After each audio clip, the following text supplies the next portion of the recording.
mile in fog patches and showers early Friday, but improving to greater than 6 miles on Friday morning. Stars shining bright above you. Night breezes seem to whisper sycamore tree. Dream a little dreamer. Hey y'all, sit back on Friday, January the 7th. I'm gonna do another locally related thing today. Let me see if I can get this less crooked. I live in the triad of North Carolina. It's Winston, Salem, Greensboro, and High Point, and I'm in the Winston-Salem area. And where I live, I haven't lived here that long in this house. Bought it almost 2 years ago. Started looking at houses right as the Corona/COVID was just starting to become a blip on the radar, and eventually become a real interesting situation to try buying a house in the middle of the beginnings of what became our pandemic that we've been dealing with for about 2 years now. There's not too far from where I live, and we passed by it a few times initially, and it has a very distinctive look, and it kind of, to me, was reminiscent of something related to the military. Obviously, it had been there for a long time. But there's this huge concrete square building, and oh gosh, I think it's like 5 stories. It's huge, and it's right in the middle of this park where that has baseball fields and the tennis court and jogging path, and it was just kind of this monolithic thing, kind of right in the middle of something that it didn't really seem to fit in with. We subsequently found out that it had been the Winston-Salem Air Force Station, and it was a radar station, which was very, very cool to find that out, and it made that huge concrete building make a lot more sense.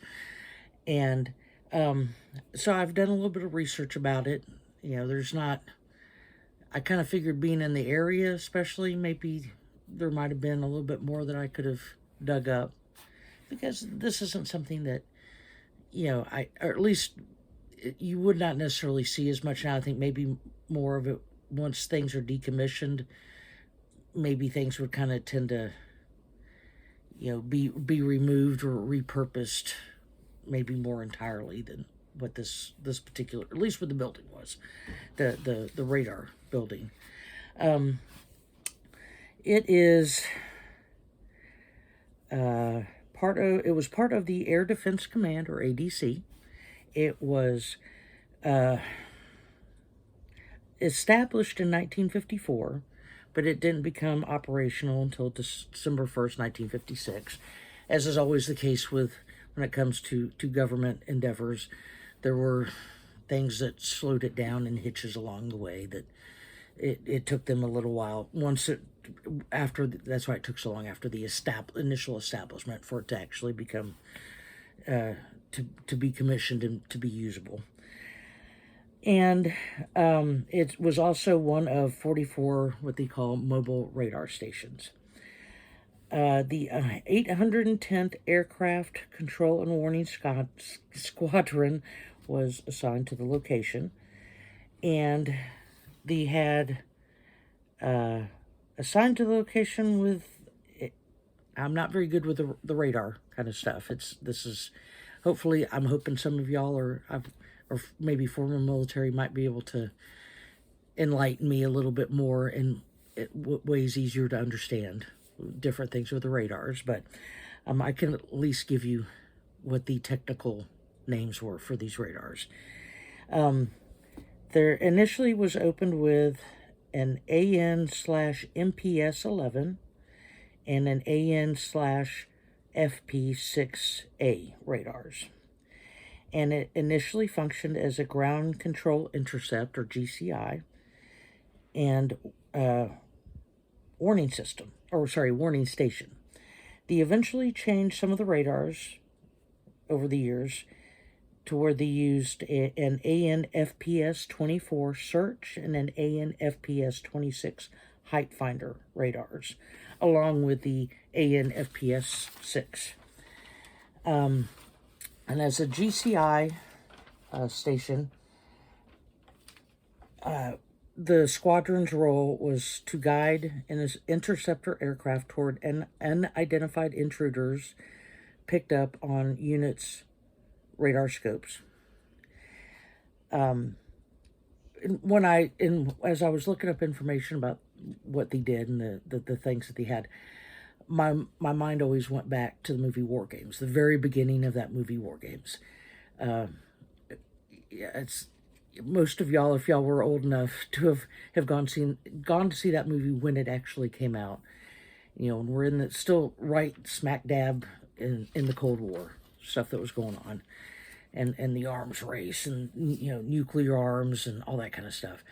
And the way that movie started with the guys going into the room where they're sitting at their stations, and with the keys, and the thing comes through, or they're telling them, giving them all these numbers, and they're verifying the numbers, and then they have to put their hands on their key, and for the missiles that they're fixing to launch as a result of the commands that are coming through, and that's kind of what I had running through my head every time I was like looking up information about these different radars and stuff like that. I mean, whether or not, I doubt they probably didn't do that here. I don't know if it got to that extent with anything that they did here. But that's always my Hollywood mind works, that I was always thinking of that. And I am going to have pictures of the different radars and things that they had at the location to kind of give you an idea of what they looked like. And just from reading the dimensions of them, they were really big. So unfortunately, you can't get the full scale of just exactly how large these things were just looking at a picture. I mean, I kind of wish that of course, all the radars, it's been decommissioned for a really long time. It was closed back in, what was it? Let's see, I think it was 1970. But, so it's been decommissioned for a really long time. So all that stuff has been gone for a long time. But, the pictures do give a very good idea of just how, I think it might have been kind of a spectacular sight, driving up, and back in the 50s and 60s. And at the time, this area would have been pretty much, farm fields and tobacco and, things like that, and not so much, and there's not really a huge amount of stuff going on here now, but there's definitely a lot more stuff here now than there would have been in the 50s and 60s, where it would have just been this radar station and a bunch of, agricultural type things going on. And then in 1962, the Air Force Station joined what's called the Semi-Automatic Ground Environment System, or the acronym for that is SAGE. They initially fed data to DC-04 at Fort Lee Air Force Station in Virginia. The station was redesignated as the 810th Radar Squadron, or SAGE was the acronym, SAGE. On March 1st, 1962, they provided info 24/7 to the SAGE Direction Center. And under their new designation, they determined range, direction, altitude, speed, and whether aircrafts were friendly or hostile. On July 31st, 1963, the site was again redesignated as NORAD ID Z-130. Now, I tried to look up and kind of get an idea, see if I could find any information that might be associated with that designation. I couldn't really find anything other than it being, maybe it was like it was part of identifying the satellite that it was associated with through NORAD, maybe, but I'm not sure. That's just kind of a guess. He operated also an unmanned gap filler site in Allen, North Carolina. And basically, all that is what the name implies. It was a satellite station that filled a gap in between points.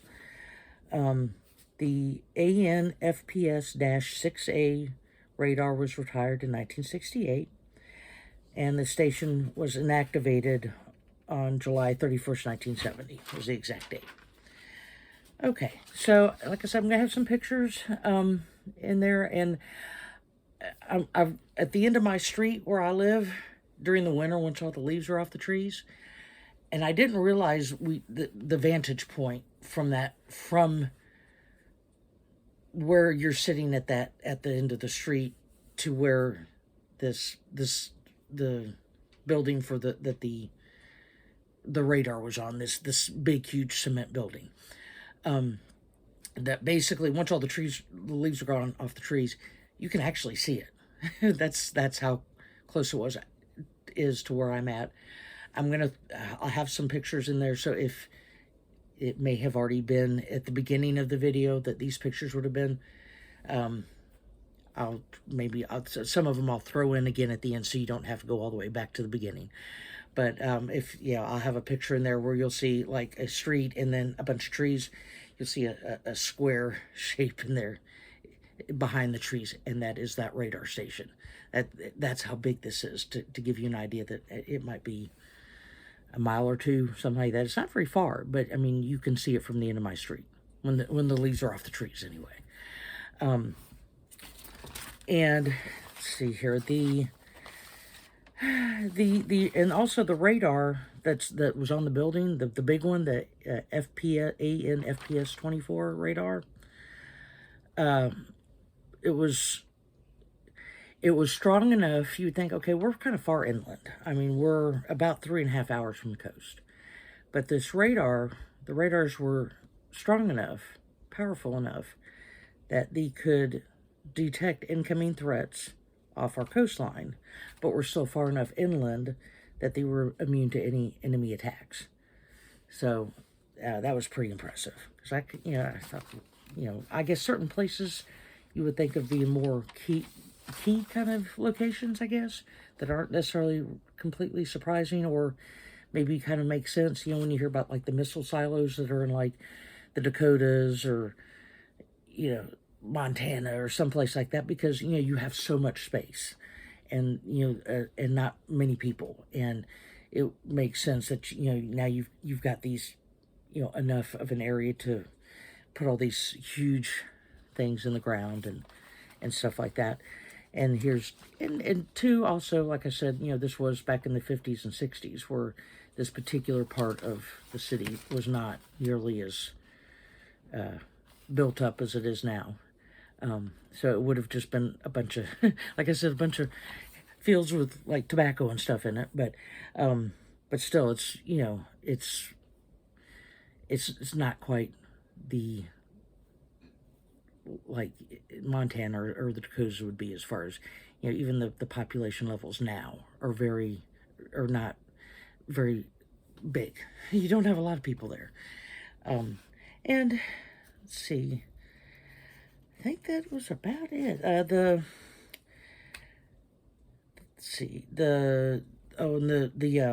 radars were made by General Electric. And also to give you an idea scale-wise, as far as the building, I may have said this at the beginning, that concrete building is 5 stories, so it's pretty big. And I have a fairly close-up picture of it, or closer up, and you can see on the right side, you can see a playground.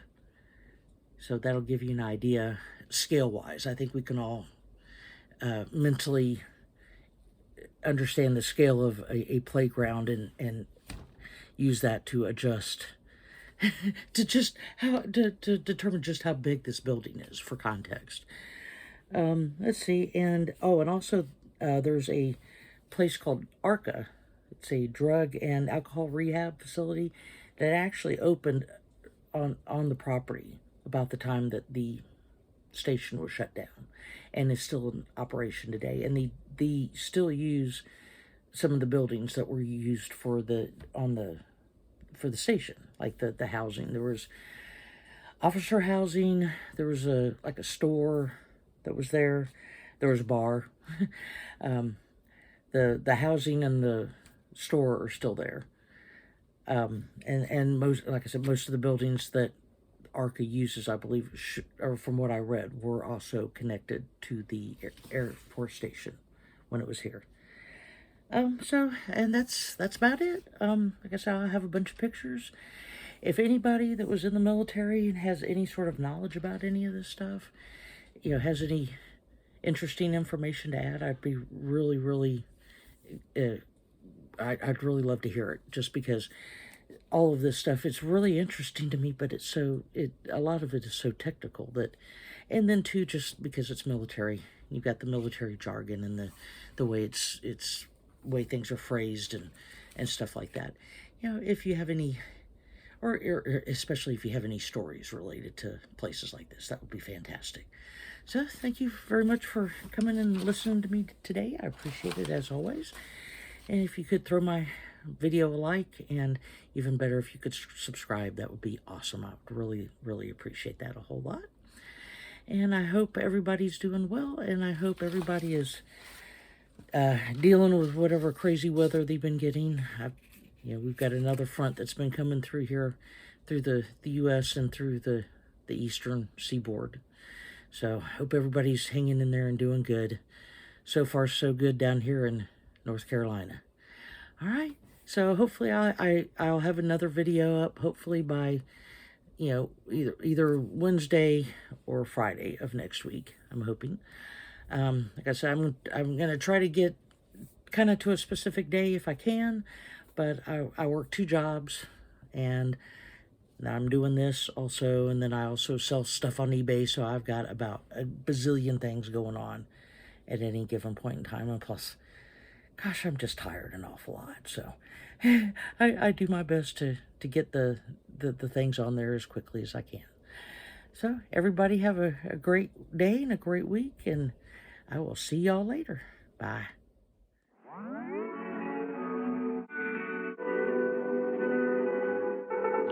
Oh, 1 mile in fog patches and showers early Friday, but improving to greater than 6 miles on Friday morning. Stars shining bright.